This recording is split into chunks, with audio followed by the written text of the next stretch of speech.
start the program today with something that is on everybody's mind. Class 10th and 12th results are out. Everybody's looking at careers. So we thought we'll bring to you a career today which is actually in demand.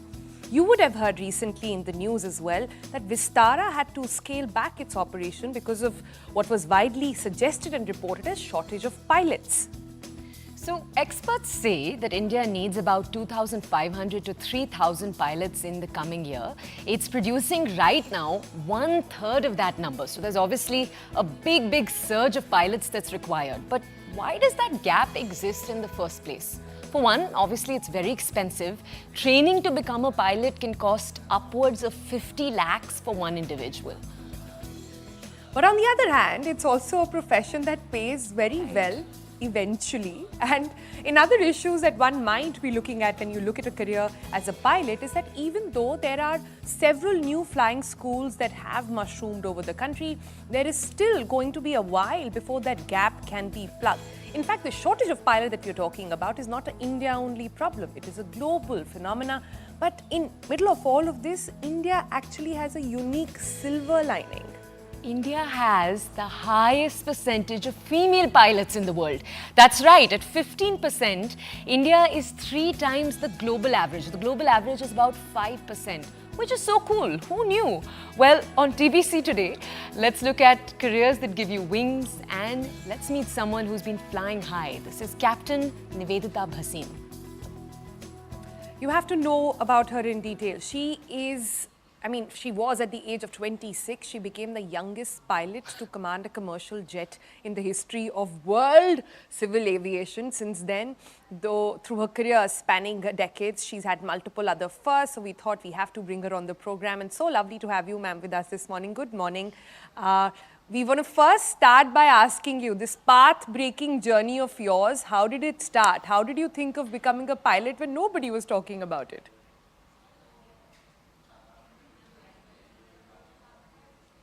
Well, if I start with the story, it'll take until maybe tomorrow.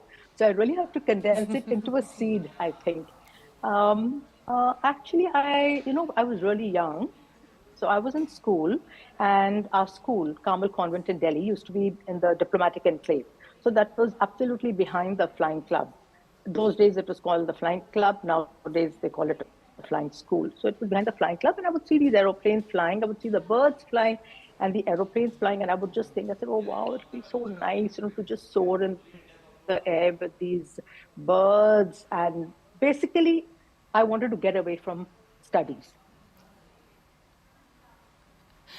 Tell us, Captain, when you entered the aviation industry as a professional, because this was decades ago, did you feel you were welcomed?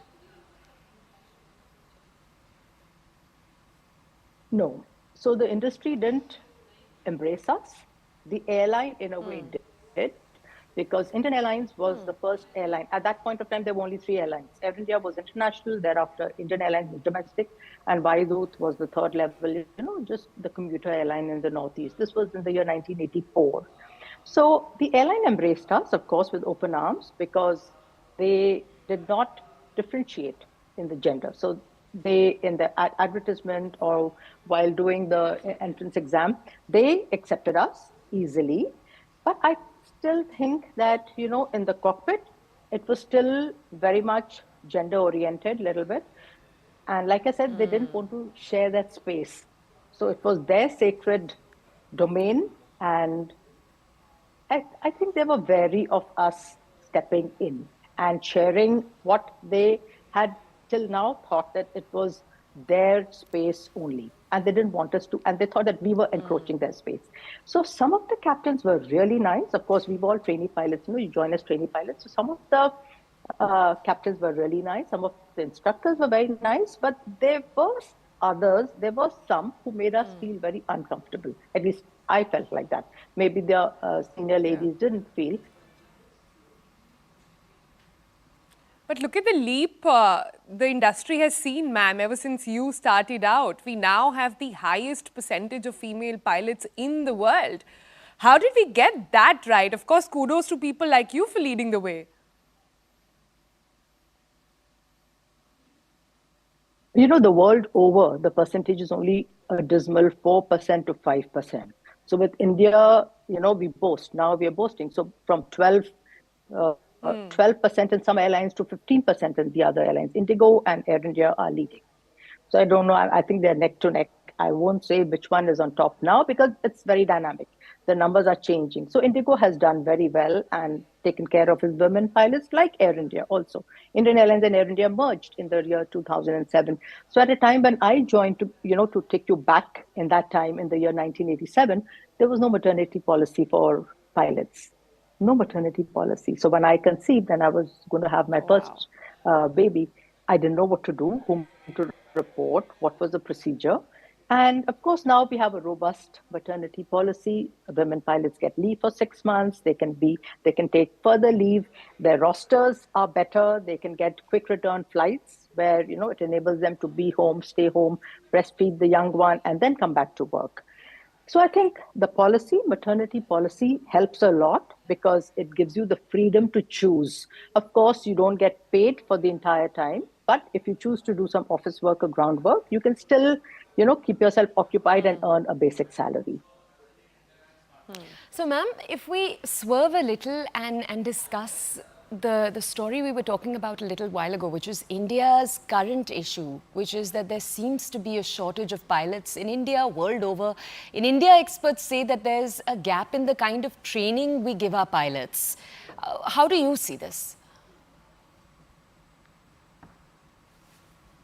So I think you've hit the nail on the head. The main thing is training, computer-based training, and the training is evolving. Every day training is evolving. So what we did, I think, in the airlines in India, we didn't evolve with the way the airline industry has, moved up. So it's been exponential. The growth has been exponential with the airlines ordering aircraft. I mean, not in fives and tens, not in tens, but in hundreds.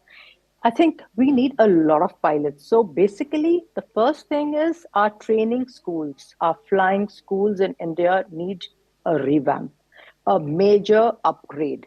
So I think IGRUA, which is Indira Gandhi Rashtriya Udan Academy, and NFTI, National Flying Training Institute, these are the premier flying training institutes of India. They have done really well. They've got simulators, they've got instructors, they fly from beautiful airports, with an air traffic control. That's the need of the hour. And I think sometimes, you hear about these fly-by-night operators, meaning, they just start a school and then they have crashes. So even the auditing is important of what they are training, how they are training, how it is structured. And children are just going abroad, they're finishing their flying, they're coming back. Sometimes they're not even flying. So they're just filling up their logbooks and they're flying and they're coming back and they join an airline. So I think the training has to be much better, much improved, and it has to be an ongoing process. Right. So lovely to hear that, ma'am. But as we end this segment, is there a particular myth that you find yourself busting since you are such a trailblazer yourself, or a question perhaps that you hear a lot?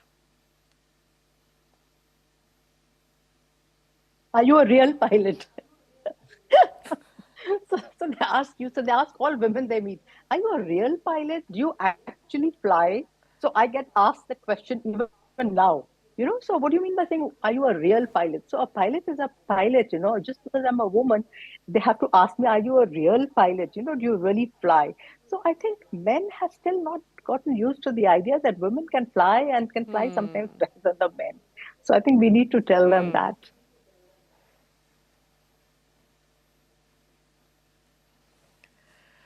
All right then. Thanks so much for joining us, ma'am. You're right, a pilot is a pilot. Gender shouldn't be even talked about, but so nice to see so many more women leading and being in the, being pilots and not just in cabin crew. That's a real first for us, and yet we need so many more. So that's a story one has to really be looking at. But